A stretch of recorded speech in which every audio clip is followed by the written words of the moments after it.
Hello नमस्कार दोस्तों, स्वागत है आपका हमारे YouTube चैनल पर। आज हम बहुत ही जबरदस्त मैटर के साथ फुल और फ्री सॉन्ग लाए हैं दोस्तों, आप सबके लिए लगन स्पेशल, लगन में बजने वाला। जी हाँ दोस्तों, लेडीज मैटर है, बहुत ही जबरदस्त मैटर है दोस्तों। तो इस गाने को सुनने से पहले मुझे आपसे एक छोटी सी रिक्वेस्ट है कि अगर आप अपने भाई के चैनल पर नया हैं तो चैनल को सब्सक्राइब करके बगल में बेल आइकन की घंटी जरूर दबाइएगा मेरा वीडियो सबसे पहले देखने के लिए।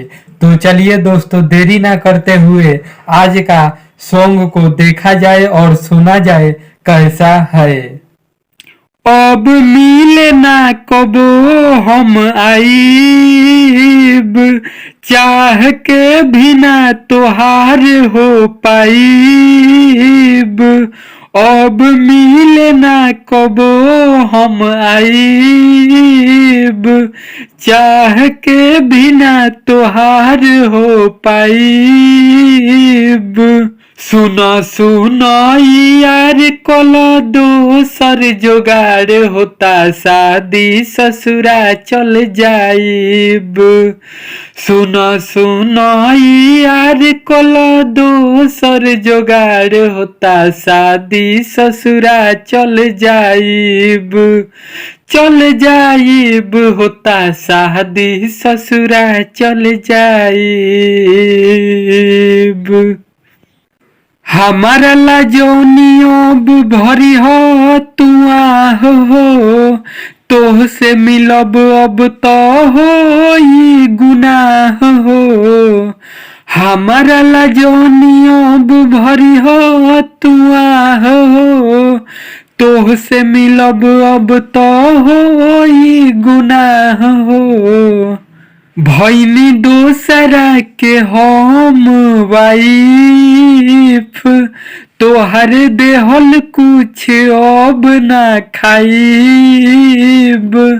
भैनी दोसरा के हम वाइफ, तोहर देहल कुछ अब ना खाइब। सुना सुना यार कोला दोसर जोगाड़ होता, शादी ससुरा चल जाइब। सुना सुना यार कोला दोसर जोगाड़ होता, शादी ससुरा चल जाइब। चल जाइब होता शादी ससुरा चल जाइब। मन के मनावो अपना राकेश रोशन हो गइल बानी अब तो दूसरा के धन हो।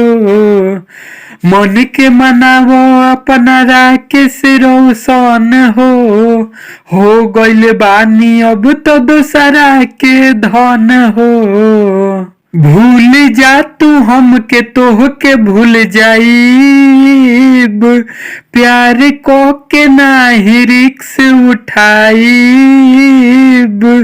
भूल जा तू हमके तोह के भूल जाइब, प्यार को के नाही रिक्स उठाइब।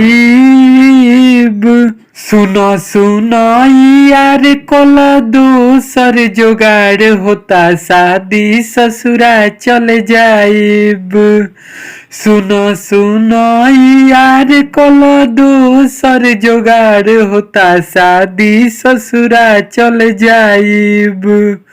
चल जाइब होता शादी ससुरा चल जाइब।